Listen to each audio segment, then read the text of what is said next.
Остеопатия – это область медицины, основывающаяся на целостном подходе к диагностике и лечению функциональных нарушений организма. Остеопатия является системным, немедикаментозным, безопасным, безболезненным и эффективным методом диагностики и лечения взрослых и детей. Современная остеопатия возникла почти 1,5 столетия назад, во второй половине 19 века в США. Датой рождения остеопатии считается 22 июня 1874 года. Основателем остеопатии является Эндрю Тейлор Стил. На сегодняшний день остеопатическая медицина получила широкое признание в мире как один из эффективных подходов к лечению многих заболеваний. Но мы точно знаем, как обычные люди, и точно так же, как и врачи, что любое заболевание с чего-то начинается, но проходит свои первые этапы какие-то.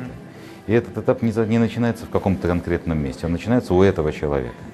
Поэтому совершенно точно нужен был врач, который занимается вот этими первыми шагами заболевания в организме, то есть который воспринимает человека как цельную систему, цельную машину, и который, соответственно, будет лечить не какой-то конкретный кусочек тела, за который он отвечает, а который будет лечить человека целого, взаимодействия со всеми его органами, системами и тканями, восстанавливая его здоровье. То есть задача врача — восстановить здоровье, а не найти болезнь в каком-то конкретном месте. Это принципиальное отличие. Во-вторых, остеопат не лечит лекарствами, не лечит уколами, он лечит руками. И в отличие от других специальностей, как мануальная терапия, массаж и так далее, он обладает уникальными талантами, можно сказать. Но это таланты, передаваемые вот в образовательных учреждениях.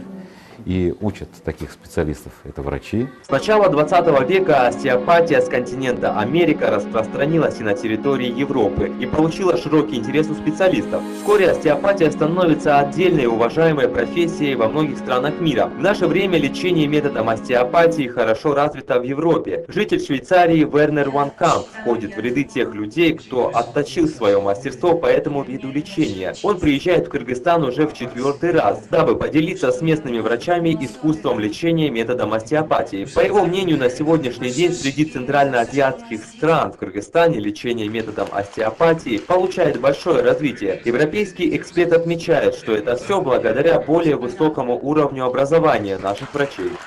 Вот уже несколько лет меня приглашают в Кыргызстан для того, чтобы участвовать вот в этих семинарах по остеопатии. Я должен сказать, что для страны, где остеопатия — это наука настолько молодая, остеопатия в Кыргызстане — это что-то очень-очень хорошее и хорошо развивающаяся отрасль. И очень-очень быстро развивается и занимает свое достойное место. Достойное место вот в кругу людей, которые связаны со здравоохранением, со здоровьем. Потому что мы можем встретить врачей, у которых очень сильная мотивация, и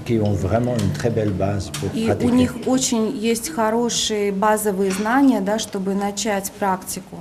Среди близких нам стран лечение методом остеопатии впервые было применено в России. В 1991 году в Санкт-Петербурге был открыт первый центр остеопатии. В настоящее время в России остеопатия является самостоятельным ответвлением врачевания.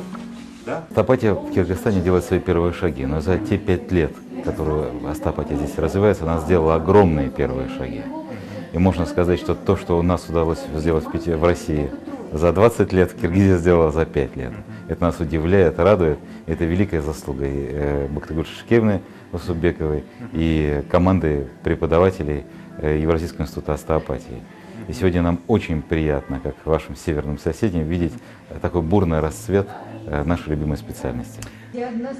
Остеопатия в Кыргызстане официально существует уже более 5 лет. Большой вклад в развитие остеопатии внесла доктор Усубекова Бактыгуль Шашикеевна. Сама доктор является профессионалом своего дела. С целью повышения квалификации она прошла обучение как в Европе, США, так и в России. С каждым днем растет число пациентов, которые обращаются в Евразийский институт остеопатической медицины. В течение 5 лет к врачам-остеопатам обратились более 1000 пациентов. Помимо этого, они занимаются благотворительностью, бесплатно лечат детей в детских больницах.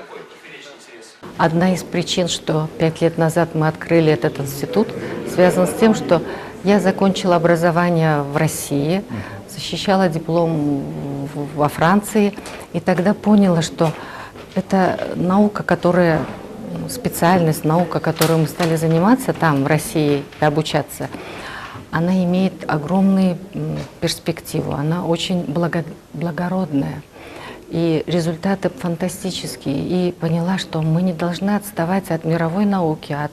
И эта маленькая специальность, но имеющая огромную, колоссальную основу, она должна в Кыргызстан тоже прийти. Поэтому я, как дочь истинного кыргызского народа, я захотела, чтобы у нас тоже было. И я благодарна, что такие организации, как Министерство образования, Министерство здравоохранения пошли навстречу, и мы в течение года сумели организовать. В 2010 году я начала, и в 2011 году мы все-таки открыли официально этот институт.